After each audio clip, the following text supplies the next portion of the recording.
नाजरीन, आज से करीब 44 साल पहले 5 सितंबर 1977 को नासा ने एक स्पेस प्रोब इंटरस्टेलर स्पेस के लिए रवाना किया था। ये स्पेस प्रोब वॉयेजर 1 के नाम से जाना जाता है, जो पिछले 44 सालों से लगातार नासा के बेस स्टेशन से कांटेक्ट में है। वॉयेजर 1 को एक ऐसे मिशन पे रवाना किया गया था जहां से उसके वापस आने की कोई उम्मीद नहीं है। ये स्पेस प्रोब डीप स्पेस में 61,500 किलोमीटर्स पर आवर की स्पीड से ट्रेवल कर रहा है और इस वक्त ये हमसे बहुत दूर खला के अंधेरों में तैरता हुआ हमें हमारे सोलर सिस्टम और इस यूनिवर्स के बारे में मालूमात भेज रहा है। और स्पेस के इस हिस्से को हम इंटरस्टेलर स्पेस भी कहते हैं।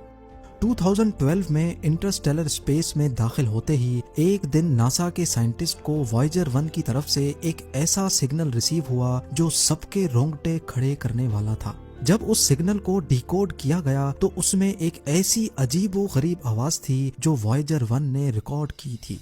हमारी दुनिया से करोड़ों किलोमीटर दूर स्पेस की गहराइयों में वो क्या चीज थी जिसकी आवाज ने साइंसदानों के रोंगटे खड़े कर दिए थे। ये आवाज अर्थ से करीब 1400 करोड़ किलोमीटर दूर रिकॉर्ड की गई थी और ये एक ऐसी आवाज थी जो खत्म या कम होने का नाम भी नहीं ले रही थी।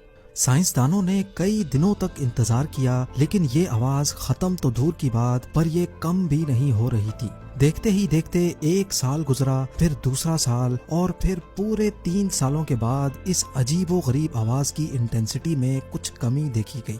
ये आवाज वॉयेजर 1 की 44 सालों की हिस्ट्री में रिकॉर्ड होने वाली सबसे लंबी आवाज थी जिसने साइंसदानों की नींदें उड़ा रखी थी। लेकिन इस आवाज के अलावा साइंसदानों को एक और चीज भी लगातार परेशान कर रही थी।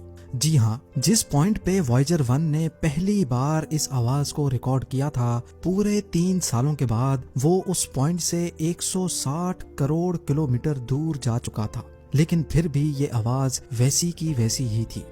160 करोड़ किलोमीटर मतलब ये डिस्टेंस इतना ही हुआ जितना जमीन से चांद तक के पूरे 4000 चक्कर लगाए जाएं। खला में इतने ज्यादा डिस्टेंस तक फैलने वाली आवाज आखिर आ कहां से रही थी? इसी बात ने बड़े बड़े रिसर्चर्स और साइंटिस्ट को चकरा कर रख दिया था।